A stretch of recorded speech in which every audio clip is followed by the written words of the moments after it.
Assalamualaikum warahmatullahi wabarakatuh. Sugeng pepanggihan malih kalian Pak Yanto. Ing mriki Pak Yanto badhe ngandharaken babagan maca teks aksara Jawa. Coba gatekno dhisik. Niki Pak Yanto sampun nulis teks aksara Jawa sing kejukuk saka buku Kirtia Basa.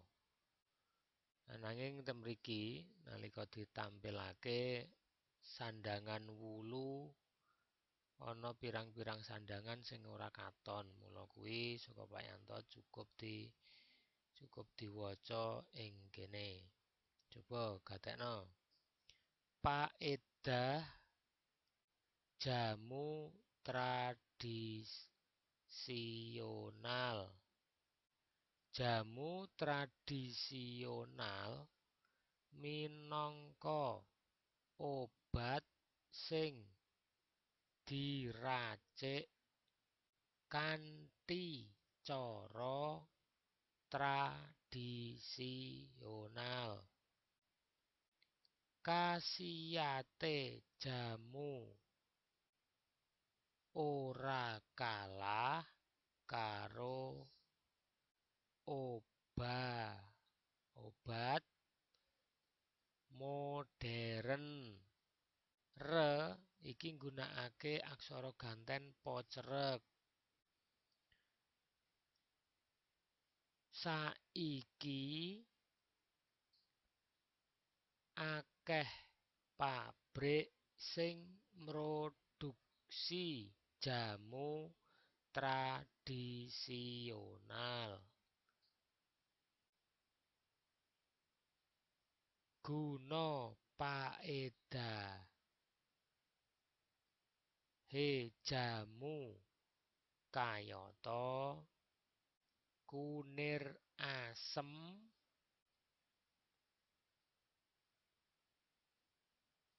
kanggo nglerem iki pocerek awak sing lagi panas. Nah, iki carane maca kaya ngono kuwi. Terus coba sadurunge maca kuwi mestine kudu hafal sik. Ibarate kaya maca aksara Latin kan kudu hafal aksarane abjad dhisik. Lah mula kuwi saiki ayo dihafalne. Carane ngapalake aksara Jawa. Ha. Ha kuwi walikane karo la. No kuwi padha karo ka ning cacahe sikil. Cacahe sikil iki beda. Terus wa. Wa, ca, sada iki dadi sak kelompok. Ra karo ga. Ra karo ga kuwi padha nanging cacahe sikil sing beda. Pa karo ya wujude padha ning cacahe sikil uga beda. Nga, ba, nya, ta wujude meh padha persis sing bedakake cacahe sikil iki lho. Nah, aksara nga karo ta iki padha ananging ana bundelane yen aksara ta. Aksara ma ngadeg dhewe, aksara ta ngadeg dhewe. Terus aksara ja lan pungkasan aksara da nganggo h. Coba saiki dihafalake. Carane ngapalake coba nek digawe nganggo tembang. Hana wara pangamata jadha. Balena ya. Hana wara pangamata jadha.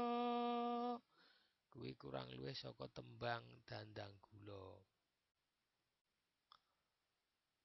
Terus pasangan, akeh sing urung apal pasangan. Gunane kanggo apa? Kanggo sigek utawa nutup wanda menga. ana pasangan Hana Caraka Data Sawala padha jayanya maga bathanga. Dadi cacahe pasangan kuwi ya ana 20 padha karo aksarane kuwi jenenge pasangan.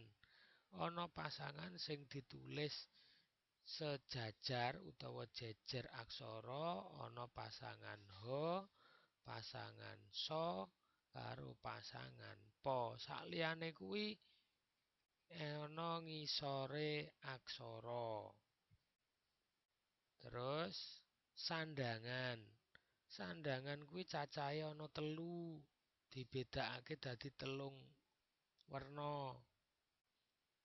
Siji sandangan swara. Sandangan swara kuwi apa wae? Sandangan swara kuwi ana swara I, wulu sing cilik ana kene iki. Sandangan suku pepet kanggo sandangan swara taling kanggo contone nulis lele. Sandangan swara O kanggo nulis taling tarung. Sing keloro sandangan sigeg utawa mati.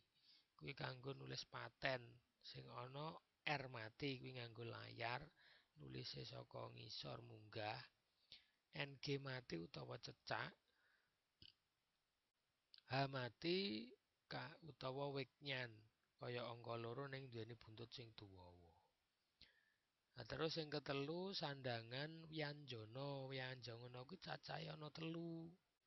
Siji sandangan cakra, sandangan keret lan sandangan bengkal. Cakra kuwi gunane kanggo contone nulis tri hantara. Nulis tri kuwi ta dicakra diwenehi sandangan swara I. Dene keret kuwi kanggo sing swarane utawa contone arep nulis kreta. Ka diwenehi keret wis dadi kre. Bengkal kuwi kanggo ya, contone arep nulis kiai. Ka diwenehi bengkal kuwi wis dadi kya. Lah kuwi patuladane ngono kuwi. Terus saiki gladhen maca teks aksara Jawa. Amarga ing tampilan kene sandangan suku, sandangan wulu kurang cetha iki coba sing iki engko di screenshot utawa di pause terus ditulis ing buku tulis.